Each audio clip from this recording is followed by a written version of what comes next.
Okay, nabanggit ko noong nakaraan na ating ipagpapatuloy ang pag-uusap patungkol sa value sa ating meditation na knock down but never knock out.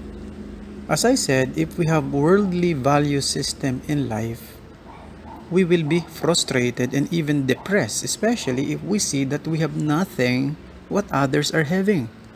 So, ano ang dapat natin gawin para maiwasan natin yung ill feelings or depression caused by unbiblical value system? Unang-una, pahapyaw na nabanggit ko na rin ito noong nakaraan na dapat ay matiyak natin na tayo ay nakay Kristo at tayo ay totoong nagtiwala doon sa natapos na ginawa ni Kristo doon sa krus, sapagkat hindi lang siya nagpunta rito para iligtas ang mga makasalanang tulad natin, kundi para bigyan tayo ng bago at different value system in life. He came to help us understand that the things of this world are passing and what is eternal is more valuable.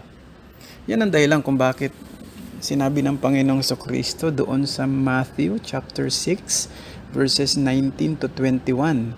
Ang ganitong mga pangungusap. Do not lay up for yourselves treasures on earth, where moth and rust destroy, and where thieves break in and steal. But lay up for yourselves treasures in heaven, where neither moth nor rust destroys, and where thieves do not break in and steal. For where your treasure is, there your heart will be also. So dito, maganda itong paalala sa atin ng Panginoong Jesucristo at in context, sapagkat ito'y bahagi ng Sermon on the Mount, ang kinakausap ng Panginoong Jesucristo mga Kristiyana. At sinasabi niya sa kanila, hindi naman masama na magkaroon ng kayamanan or possession. Ang binibigyan niya ng pansin dito ay yung ruinous preoccupation with them. Yung isip mo preoccupied na ng mga bagay na may kinalaman sa mundong ito. The reason is that one day, lahat ng mga pag-aari natin dito sa mundong ito, lahat ng yan ay mawawala. It's either na pwedeng mawala yan in a twinkling of an eye, or pwedeng tayo ay mawala at maiwanan natin ang mga bagay na yan at hindi na natin mapapakinabangan personal. So, kung ganun ang kaso, ang isang tao na nag-spend siya ng kanyang buhay accumulating them, yung lahat ng mga possessions at treasures na ito, may himself have nothing to show but all that would perish in the end.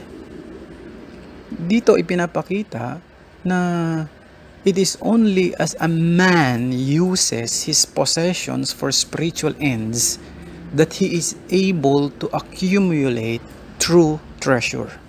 Kaya nga ang tanong lagi siguro na dapat din sagutin natin ngayon, ano ba ang umuukupa sa puso natin?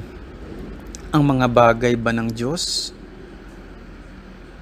O yung mga bagay na may kinalaman sa mga tinatangkilik natin sa buhay na ito?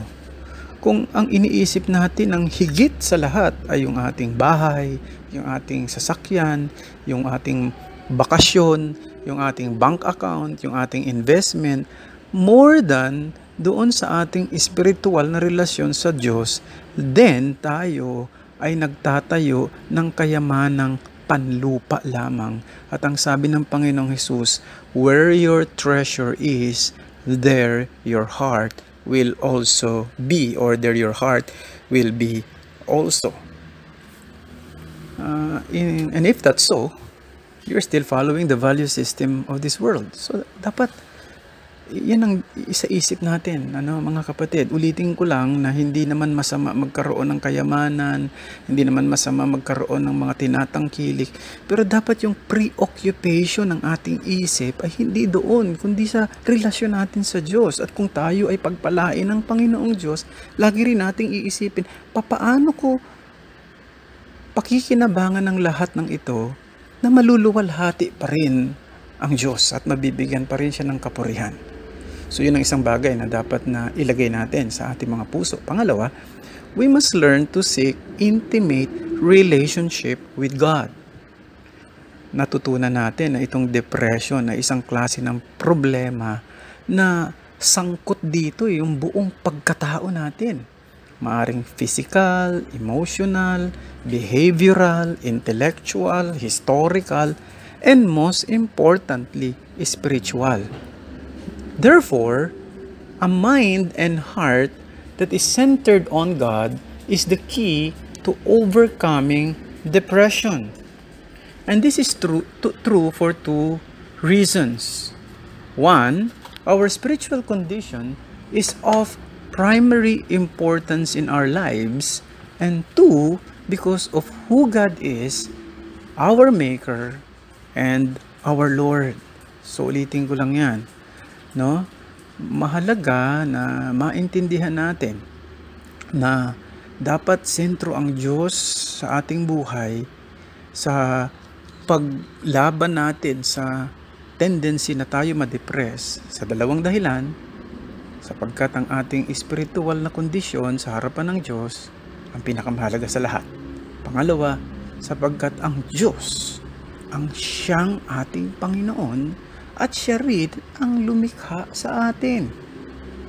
So siya ang may karapatan sa buo nating pagkatao at maging sa lahat ng ating mga tinatangkilik sa buhay. Yung sumulat ng Psalms 42 at Psalms 43, yung psalmist na sumulat doon, nakaranas din siya ng tinatawag na time of depression in his life, but he was able to keep focus on God. Now, consider yung kanyang mga binanggit na mga pananalita. Hindi natin babasahin lahat kasi mahaba yun. Pero halimbawa, Psalms 42 verse 6, sabi doon, "Oh my God, my soul is cast down within me. Therefore, I remember you from the land of Jordan and of Hermon from Mount Mizar." Psalms 42 verses 8 to 9a.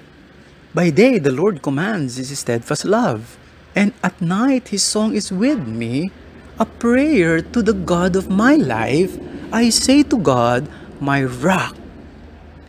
Now, dito sa Psalms 43 verses 1 to 4, basahin ko po, no, itong 4 na verses to. Sabi rito, "Vindicate me, O God, and defend my cause against ungodly people.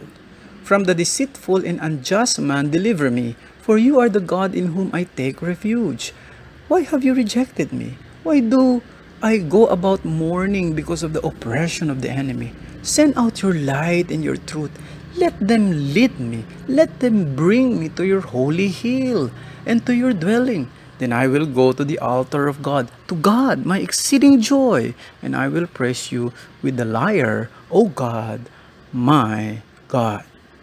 Now, mula sa halimbawang ito ng salmista at ng Psalms na ito na binasa natin, natutunan natin na ang tama at mapisang paraan para ma-overcome natin yung depression ay mapayuhan tayo o maaring payuhan natin ang ating sarili na ang Diyos ang siyang maging sentro ng lahat. No? God must be the center of everything. And to actively pursue a more intimate relationship with Him. Hindi siya dapat maging option. No? Hindi siya dapat maging supplement. Diba? Meron tayong mga tinatawag na supplement na mga gamot. Hindi yun ang talagang gamot mo, pero iniinom mo lang yun para maging supplement. Maari doon para sa maging malusog ka o doon sa sakit na meron ka. Pero hindi dapat ganun ang Diyos. God must be the center in all undertakings in life. Not an option, not a supplement. And I shall say more about this next time. Siguro, ito na lang muna. Ngayon, tayo po muna yung manalangin. Panginoong Diyos, salamat po sa katotohanan ang totoong pamamaraan lamang para maging masaya kami at malabanan namin itong depression ay ang gamitin namin lagi ay ang pamamaraan ng iyong salita at kayo ang maging sentro ng buhay namin at hindi ang anumang bagay. Hindi kayo option, Hindi kayo supplement, kundi kayo ang sentro. Kayo ang pangunahin. Tulungan mo kami na gayon nga lagi ang mangyari. Sapagkat ang lahat ng ito'y dalangin namin alang-alang kay Kristo na aming Panginoon at tagapagligtas. Amen.